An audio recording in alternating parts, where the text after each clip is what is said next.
लहर का तीसरी लहर दस्तक देगी, हम अपनी क्षमताओं को विकसित कर लेंगे और लड़ने में मदद मिलेगी। स्वर्णिम चतुर्वेदी, मैं फिर से आपके पास में लौटता हूं। इस बार आपको मेरी आवाज मिल रही है स्वर्णिम? मुझे आपकी आवाज आ रही है स्वर्णिम।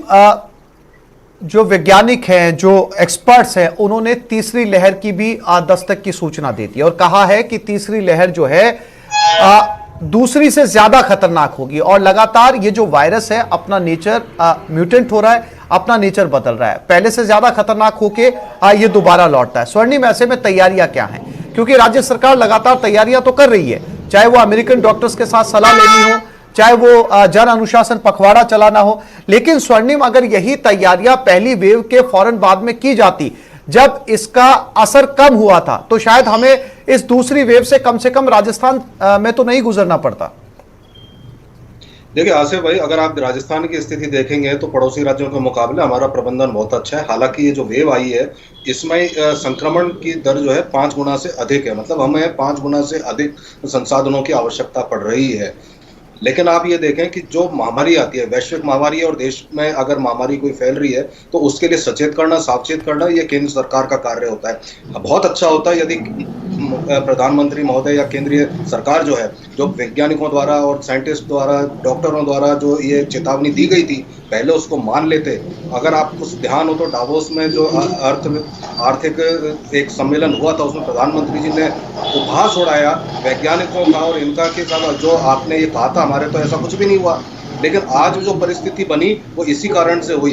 अगर आज भी जो ऐसे चुनाव की रणनीति बनाने, चुनाव लड़ने, चुनाव प्रचार करने या सेंट्रल विस्टा जैसे महंगे प्रोजेक्ट्स पर ध्यान देने की बजाय और हमारे देश पर ध्यान दे दें तो बहुत अच्छा होगा। क्योंकि सेकंड वेव इसलिए आई कि प्रथम वेव का जैसे ही कर्व कम हुआ, संक्रमण कम हुआ, हमने अपने आप को वैक्सीनेट करने की बजाय अपनी छवि चमकाने के लिए केंद्र सरकार ने सारे वैक्सीन को बाहर भेजना चालू किया, दवाइयों को बाहर भेजना चालू किया। आज क्या हुआ, इसका परिणाम हम भुगत रहे हैं। आज कम से कम अब समझ लेने की आवश्यकता है कि आइंदा थर्ड वेव आने से पहले हम सावचेत हो जाएं और हमारे संसाधन बढ़ाएं। जिस प्रकार से हमने ऑक्सीजन प्लांट्स का केंद्र सरकार ने ऑर्डर तो दे दिए, टेंडर निकाल दिए, लेकिन बने ही नहीं। अगर अब भी इस पे काम कर लें तो शायद थर्ड वेव पे हम जो है कारगर से लड़ पाएंगे। मनीष, सीधे तौर पर स्वर्णिम ने केंद्र सरकार की जिम्मेदारी तय कर दी है। वैश्विक महामारी या इस तरह की बड़ी महामारी के अंदर केंद्र तय करता है और राज्य उनके ऊपर निर्भर रहता है। बावजूद इसके राजस्थान जो है वो स्वर्णिम का कहना है कि इस हालात में भी बेहतर काम कर रहा है। अगर केंद्र चाहता तो ये नौबत ही नहीं आती। मनीष? नहीं, मैंने कहा ये 265 मीट्रिक टन की ऑक्सीजन मिलने था तो इनको अलॉट हो गया, ये 365 मांग रहे हैं, उसका आधार पता नहीं। एक बात। दूसरी बात, जो ऑक्सीजन टैंकर बनाए थे, 4 टैंकर केंद्र ने दे दिए, 23 ही इनके पास में थे, 27 हो गए।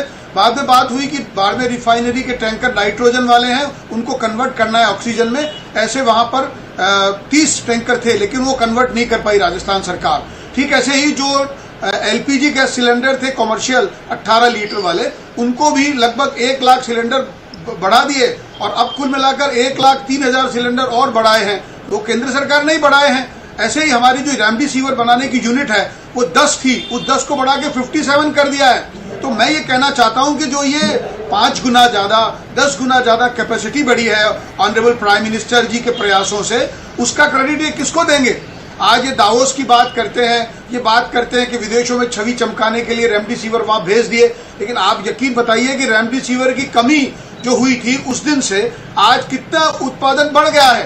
तो 57 यूनिट बन गई है, पहले 10 यूनिट थी, आप समझिए। इसी तरह से ऑक्सीजन के लिए मैंने आपको कहा 5,700 मेट्रिक टन ऑक्सीजन बनती थी 2020 में, आज 9,300 मेट्रिक टन पे आ गए हैं, जस्ट डबल हो गया है। अगर मनीष जी ऐसा है तो तस्वीरें क्यों नहीं बदल रही पूरे भारतवर्ष में? मनीष जी, आपसे भी मेरा सवाल है और स्वर्णिम आपसे भी मेरा सवाल है, अगर इतना उत्पादन बढ़ गया, इतनी यूनिटें बढ़ गई हैं, आप लगातार जो है वो उत्पादन की क्षमता भी बता रहे हैं, तस्वीरें नहीं बदल रही हैं, तस्वीरें वही है। आप हॉस्पिटल प्राइवेट देख लीजिए, सरकारी देख लीजिए, ऑक्सीजन है ही नहीं बदली है। मैंने आपको कहा नहीं, मैंने आपको कहा ऐसा नहीं है, ऑक्सीजन तो है, कहीं पे हुआ है कमी अगर, तो उसका कारण वहां पर नहीं पहुंच पाना है, परिवहन की दिक्कत है। अब 15 ऑक्सीजन की ट्रेन चालू कर दी है। डॉक्टर रमेश जोशी, मनीष जी आपको बताएंगे, डॉक्टर रमेश जोशी बताएंगे आपको कि तस्वीरें वाकई कितनी बदली है। डॉक्टर रमेश जोशी, दोनों पॉलिटिकल पर्सन है मेरे साथ, दोनों मुख्य पार्टियों के प्रवक्ता बैठे हैं। रमेश जी, आप बताइए, इनके जो दावे हैं और जो तस्वीरें हम और आप जो रोज देखते हैं, क्या बदलाव हुआ है उनमें और कितनी तैयारियों की और जरूरत है? जैसा कि मैंने पहले आपसे कहा, दूसरी वेव हमसे संभल नहीं रही और तीसरी का ऐलान अब हो चुका है।